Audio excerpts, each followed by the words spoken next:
albei se van is Hubert. Nou die storie begin in 1975 toe ek as 10-jarige by 'n nuwe skool ingestap het daar by my tuisdorp. Uiteindelik ons het verhuis hier in die middel van die jaar vanaf Riebeekesteel daarna Verheinsdorp toe. En toe ek met daar aankom as 'n vreemde kind, ek ken niemand nie en my ma en my pa is toe nog nie so op die dorp nie. Ons is vooruit gestuur dat ons lank die skool kan begin. Kan jy verstaan, dit was maar 'n vreemde situasie vir ons gewees. En so staan ek toe nou buite die klas en hier kom juffrou Hubert en sy kom vat my baie vriendelik en sy vat my in die klas in. Daar is ek toe die nuwe standaard 3 kind daar in die klas en dit was, of die eerste was nog graad 5.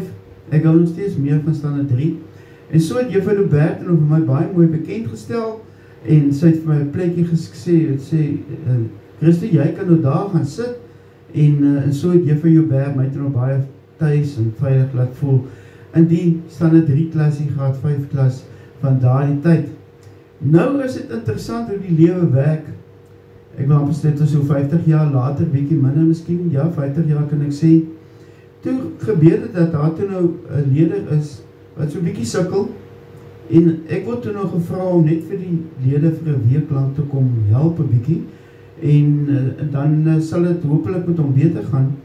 Ek het toe nou daar by die skool aangekom en daar is ek toe nou saam met die seun na die klas toe en dit was ook in standaard 3 of natuurlik nog graad 5 en nou gaan jy vir my nie glo nie. Dis nou waar die tweede juffrou Hubert inkom. Toe ek daar instap, toe word juffrou Hubert aan my bekend gestel. En sy weet my toe baie welkom. Sê oom kan nou daar vir oom gaan tuis maak en oom kan nou die dinge doen soos oom het moet doen.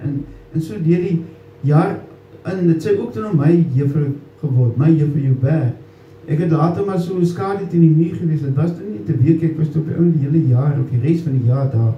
En so die kinders en die onderwyseresse en almal het toe nog baie kosbaar geword en dat ek begin daar met 'n juffrou Hubert en toe ek weer terug aan skool toe is dit weer by juffrou Hubert en albei is ewe oulik, albei is jonk en ek wil sommer vir al die onnies daar sê, ek wil sommer vir julle sê, juffrou Hubert, ek mis julle, ek wil nou nie name eintlik noem nie, maar ek dink aan nou sommer aan juffrou Mia en ek dink aan juffrou Pixie en juffrou Alicia en ag, is nog baie onregverdig dat ek nou nie al se name noem nie, maar ek dink julle weet presies wat ek bedoel. En dit was my heerlik geweest, maar ek dink nog baie in hulle. Ek wil sommer vir hulle dankie sê vir dat julle my so mooi aanvaar het en mooi behandel het ook in die 3 jaar wat ek saam met julle op pad gestap het. Ek is nou weg daar. Ek moes nou 'n nuwe paadjie gaan uitkap het.